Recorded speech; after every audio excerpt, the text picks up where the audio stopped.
प्रश्न पत्र का जो सेट आया उस सेट में 20 या 30 प्रश्न पत्र कम थे। दूसरे हॉल से उस प्रश्न पत्र को लाने का काम किया गया। इसमें 10 से 20 मिनट लगे। फिर दूसरे हॉल में भी वही स्थिति थी, तीसरे हॉल में भी यही स्थिति थी, चौथे हॉल में भी यही स्थिति थी।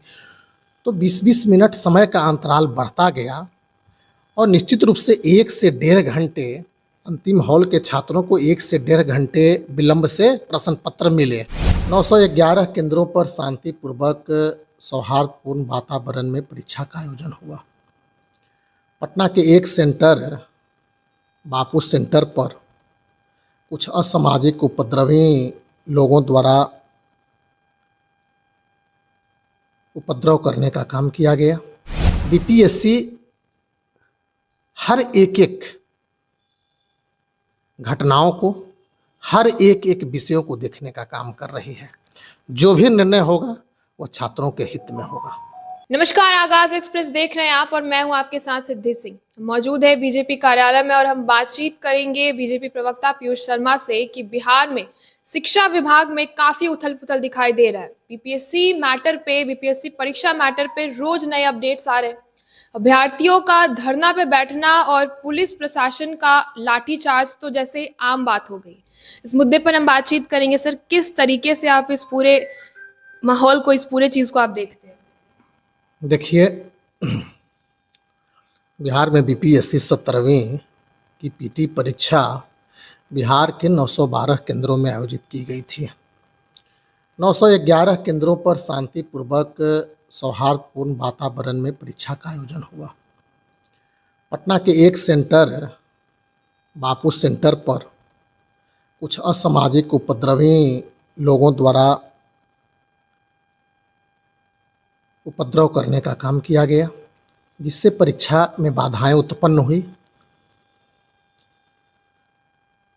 और पटना जिला प्रशासन, पुलिस प्रशासन और बिहार लोक सेवा आयोग के पदाधिकारियों ने जब संयुक्त रूप से जांच कमेटी बना करके इसकी जांच करवाने का काम किया तो निश्चित रूप से यह पाया गया कि उस परीक्षा सेंटर पर निश्चित रूप से गड़बड़ियां हुई है और छात्रों के भविष्य को देखते हुए सहानुभूतिपूर्वक उनकी मांगों पर विचार करते हुए हजारों छात्र अपने सोशल मीडिया के जरिए बीपीएससी के अधिकारियों को मेल करने का काम किया था।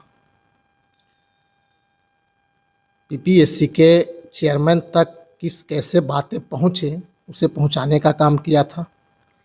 पटना एसएसपी की 2 टीमें ने भी इस पर निश्चित रूप से विस्तृत गहन जांच करके जो रिपोर्ट देने का काम किया, उस रिपोर्ट में सामने आई कि निश्चित रूप से वहां गड़बड़ियां हुई और छात्रों के भविष्य को देखते हुए सहानुभूतिपूर्वक उस परीक्षा सेंटर पर जो परीक्षा आयोजित थी उस परीक्षा केंद्र की परीक्षा को रद्द कर दिया गया और बिहार लोक सेवा आयोग द्वारा पुनः नई तिथि की घोषणा की गई है। क्योंकि उस परीक्षा सेंटर पर 12,000 से अधिक परीक्षार्थी को परीक्षा देना था, लेकिन उस परीक्षा सेंटर पर मात्र 5500 परीक्षार्थी ही अंतिम समय तक 61 सीट जमा करने का काम किया। बड़ी संख्या में लोगों ने उत्पात मचाने का काम किया। असामाजिक तत्व सभी वीडियो फुटेज में उन छात्रों को चिन्हित करने का काम हमारी प्रशासन, पुलिस प्रशासन ने करने का काम किया है। आपने प्रश्न किया कि छात्रों को लाठी से, देखिए, हमारी सरकार कभी भी लाठी बरसाने वाली सरकार नहीं है। हमारी सरकार छात्रों को किस प्रकार से उनका भविष्य उज्जवल हो, उनके भविष्य के साथ किसी प्रकार का खिलवाड़ नहीं हो, निश्चित रूप से यह काम करने का काम करती है। आखिर क्यों जिला प्रशासन द्वारा लाठियां बरसाने का काम किया गया, यह जांच का विषय है और निश्चित रूप से हमारी सरकार इसे देखने का काम करेगी। हम छात्रों के साथ हैं, हमारी सरकार छात्रों के साथ है। जो भी छात्रों की जायज़ मांगे हैं, छात्रों ने पहली दफ़ा यह मांग करने का काम किया कि उस परीक्षा केंद्र का परीक्षा रद्द हो। जो जांच रिपोर्ट आई उसके आधार पर उस सेंटर की परीक्षा रद्द की गई। अब छात्रों की मांग है पूरे बीपीएससी की परीक्षा को रद्द करने का। मैं आपको पहले भी बताया, कुल बिहार में 912 सेंटर थे। 911 सेंटरों पर सौहार्दपूर्ण वातावरण में शांतिपूर्वक परीक्षा का आयोजन संपन्न हुआ था। कई मीडिया चैनलों ने अलग अलग परीक्षा सेंटरों पर जाकर के छात्रों से बात करने का काम किया था। छात्रों ने बताया हमारी परीक्षा शांतिपूर्वक सौहार्दपूर्ण वातावरण में हुई है। आज जो छात्रों की मांग है और विपक्ष के नेता इस पे राजनीति करने का काम कर रहे हैं, लेकिन मैं आपके माध्यम से उन सभी छात्रों को यह बता देना चाहता हूं, हमारी सरकार द्वारा ही उनकी मांगों को, जो भी जायज मांगे हैं उसे पूरा करने का काम किया जाएगा। विपक्ष केवल राजनीति करने का काम कर रहा है। विपक्ष के पास तो कोई मुद्दा नहीं है, तो छात्रों के भविष्य विपक्ष के सवाल से पहले एक मैं आपको बोलना चाहूंगी कि बापू एग्जाम सेंटर पे मौजूद परीक्षार्थियों का कहना है कि पेपर एग्जाम का जो ये एग्जाम पेपर था वो पूरे तरीके से सही समय पे उन्हें मिला नहीं, और साथ ही आंसर शीट और पेपर जो क्वेश्चन पेपर मिला है उसमें काफी छेड़छाड़ थी। निश्चित रूप से आयोग के खिलाफ सरकार क्यों कुछ नहीं कर रही है? एक मिनट, 261 परीक्षार्थियों को एक हॉल में बैठने की व्यवस्था थी। प्रश्न पत्र का जो सेट आया उस सेट में 20 या 30 प्रश्न पत्र कम थे। दूसरे हॉल से उस प्रश्न पत्र को लाने का काम किया गया, इसमें 10 से 20 मिनट लगे। फिर दूसरे हॉल में भी वही स्थिति थी, तीसरे हॉल में भी यही स्थिति थी, चौथे हॉल में भी यही स्थिति थी।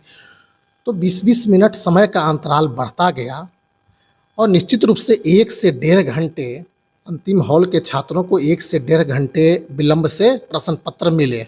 स्वाभाविक है छात्रों का हंगामा हुआ, लेकिन उस हंगामे में कई असामाजिक तत्व भी घुस चुके थे और बड़ी संख्या में उपद्रवी तत्वों द्वारा, असामाजिक तत्वों द्वारा उस परीक्षा भवन में उत्पात मचाने का काम किया गया।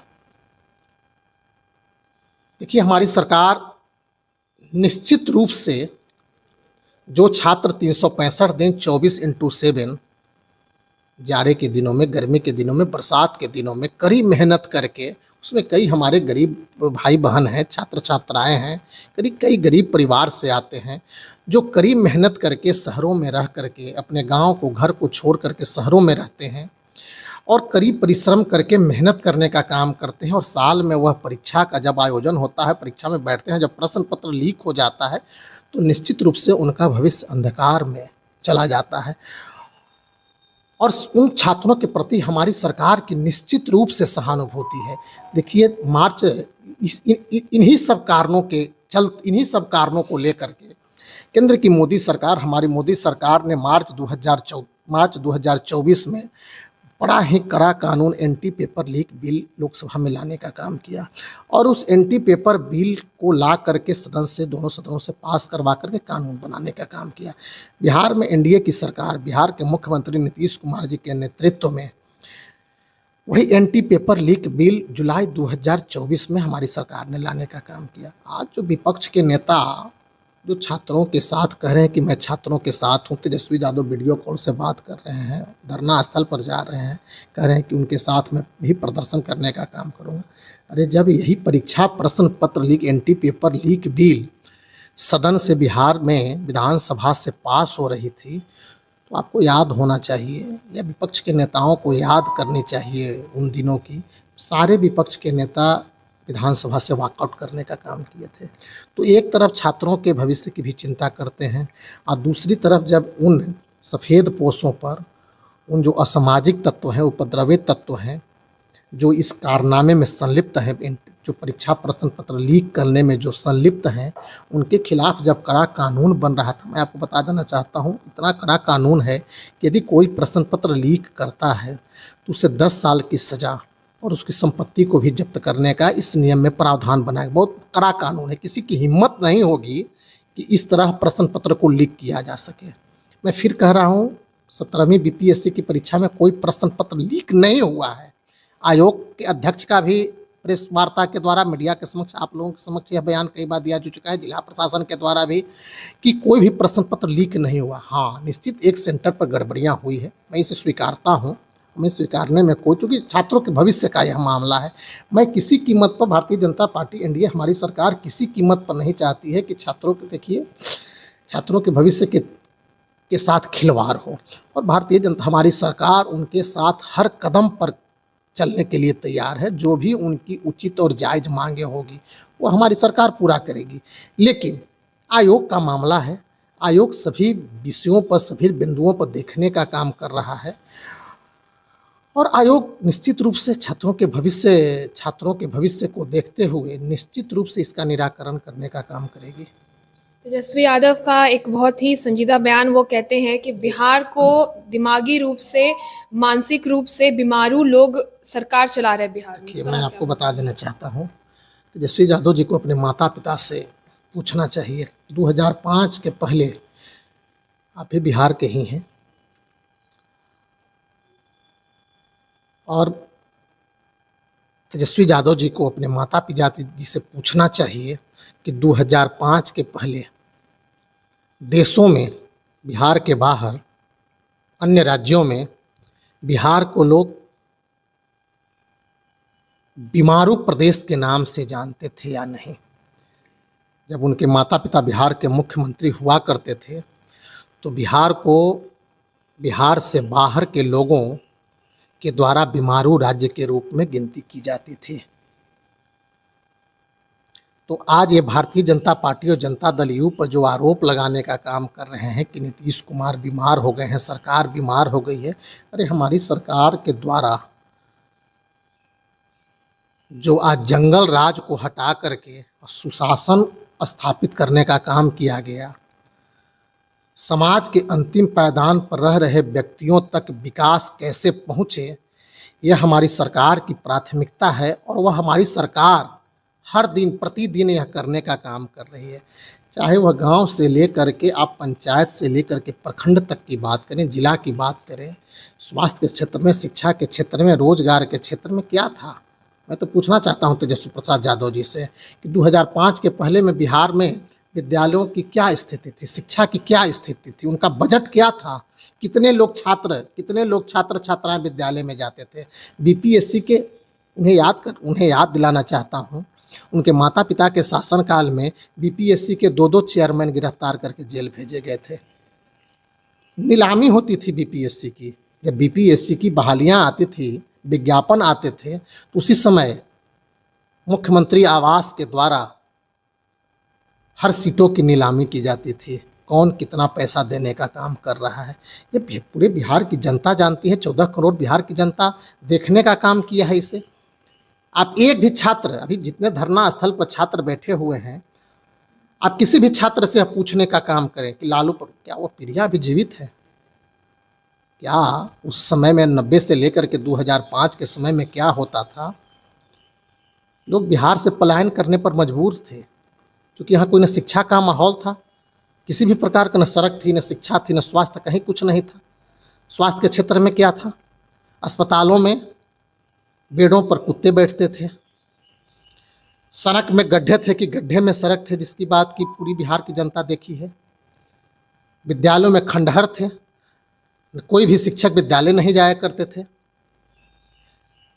हर लोग, गरीब से गरीब लोग अपने बच्चों के उज्जवल भविष्य के लिए, बच्चों को उचित शिक्षा प्रदान करने के लिए बिहार से बाहर भेजने का काम करते थे। तो देखिए, तेजस्वी यादव राष्ट्रीय जनता दल को शिक्षा के मुद्दे पर, शिक्षा के नहीं, किसी भी प्रकार के विकास के मुद्दे पर बोलने का कोई अधिकार नहीं है। यदि वे विकास के मुद्दे पर वे बात करते हैं तो बेईमानी करने का काम कर रहे हैं। इसलिए वही तेजस्वी यादव है जो ये भी कहते हैं कि 17 महीने जब वो खुद सरकार में थे तो बिहार में परीक्षाएं भी ठीक तरीके से होती थी, नौकरियां भी दी जाती थी और पेपर लीक भी नहीं हुआ। बता देना चाहता हूँ, वही 17 महीने के शासनकाल में जब बिहार के उप मुख्यमंत्री थे, 5 महत्वपूर्ण विभागों की जिम्मेदारी थी, तो सिपाही भर्ती परीक्षा की प्रश्न पत्र लीक हुआ था कि नहीं? आज जो अशोक सिंघल रिटायर्ड डीजीपी आज जांच के घेरे में और उन पर केस होने का काम हुआ। हमारे उप मुख्यमंत्री विजय सिन्हा जी ने, उस समय हम विपक्ष में थे, और हमारे उप मुख्यमंत्री जो आज वर्तमान में उप मुख्यमंत्री हैं विजय सिन्हा जी ने आरोप लगाने का काम किया था। तेजस्वी यादव ने एक बात नहीं सुनी, फिर उन्होंने बिहार के मुख्यमंत्री नीतीश कुमार से इस मुद्दे पर बात करने का काम किया था, और बिहार के लोकप्रिय मुख्यमंत्री नीतीश कुमार जी ने तुरंत संज्ञान लेते हुए इस पर जांच कमेटी बैठाई। और जांच कमेटी में क्या हुआ? जो आज अशोक सिंघल जिनके द्वारा फर्जीवाड़े करने का काम किया गया, उन पर FIR हुआ, जांच में सत्यता पाई गई। तो तेजस्वी यादव किस मुंह से बोलते हैं मुझे पता नहीं है, वो मीडिया की सुर्खियों में आकर के इस प्रकार की बातें बोल रहे हैं जिसमें कहीं भी कतई भी सच्चाई नहीं है। और उनके शासन प्रशासन में क्या हुआ, उनके माता पिता के शासन प्रशासन में क्या हुआ, बिहार की जनता देखी है, भूली नहीं है। तेजस्वी यादव देखिए केवल अपने विपक्ष की भूमिका अदा नहीं कर रहे हैं, उन्हें निश्चित रूप से आज वो नेता प्रतिपक्ष हैं, उन्हें विपक्ष की सकारात्मक भूमिका बिहार में अदा करनी चाहिए।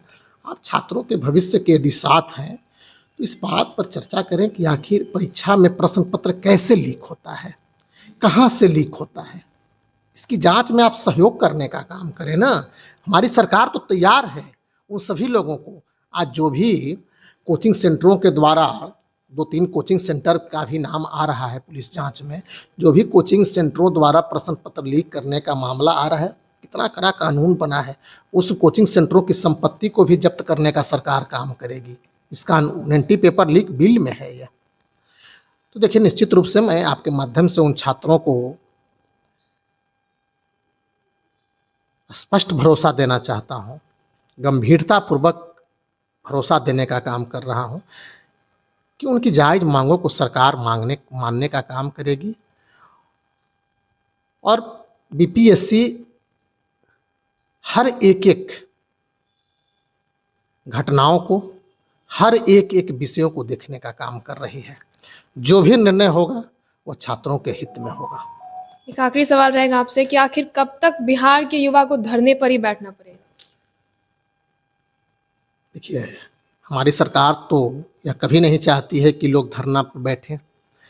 इस कड़ाके की ठंड में और लोग धरना पर बैठे हैं, दुख हमें भी है, लेकिन उनकी मांग क्या है इस पर भी BPSC के अधिकारी देखने का काम कर रहे हैं। हम नहीं चाहते हैं छात्रों का भविष्य खराब न हो। हमारी सरकार इसी के लिए तो काम कर रही है। इतनी सरकारी नियुक्तियां ला करके बिहार में हम चाहते हैं कि अधिक से अधिक रोजगार सृजन हो, अधिक से अधिक युवाओं को रोजगार मिले, अधिक से अधिक युवाओं को सरकारी नौकरी मिले। 7.5 लाख से ऊपर लोगों को बिहार सरकार ने सरकारी नौकरी देने का काम किया है। अभी और हम 5 लाख लोगों को रोजगार, सरकारी नौकरियां देने का काम करेंगे। तो हमारी सरकार तो निश्चित रूप से सरकारी विभाग में और रोजगार में, दोनों क्षेत्रों में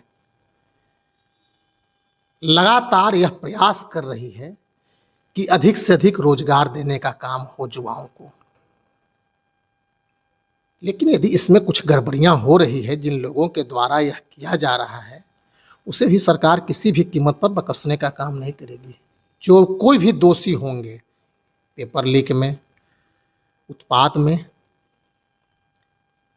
या जो परीक्षा सेंटरों पर उत्पात मचाने का काम किए हों, उन सभी उपद्रवी तत्वों के खिलाफ हमारी सरकार कार्रवाई करेगी और छात्रों के हित, छात्रों के सहानुभूति पूर्वक उनकी मांगों पर विचार करने का भी काम हमारी सरकार कर रही है और आगे भी निश्चित रूप से करेगी। जैसा कि आपने सुना कि BPSC मैटर पे पीयूष शर्मा का कहना है कि बिहार सरकार पूरे तरीके से हर एक चीजों पे नजर रख रही है, छात्रों की उचित मांग को पूरी की जाएगी और साथ ही धांधली में जो लोग मिले हुए हैं, जिन वजहों से पेपर जो है सही तरीके से BPSC परीक्षा नहीं हो पा रहा है, उस पर बिहार सरकार और बिहार की प्रशासन कड़ी नजर रखेगी और इस चीज पे कार्रवाई भी करेगी। तो ऐसे तमाम खबरों के लिए आप जुड़े रहे हमारे साथ और देखते रहिए आगाज एक्सप्रेस।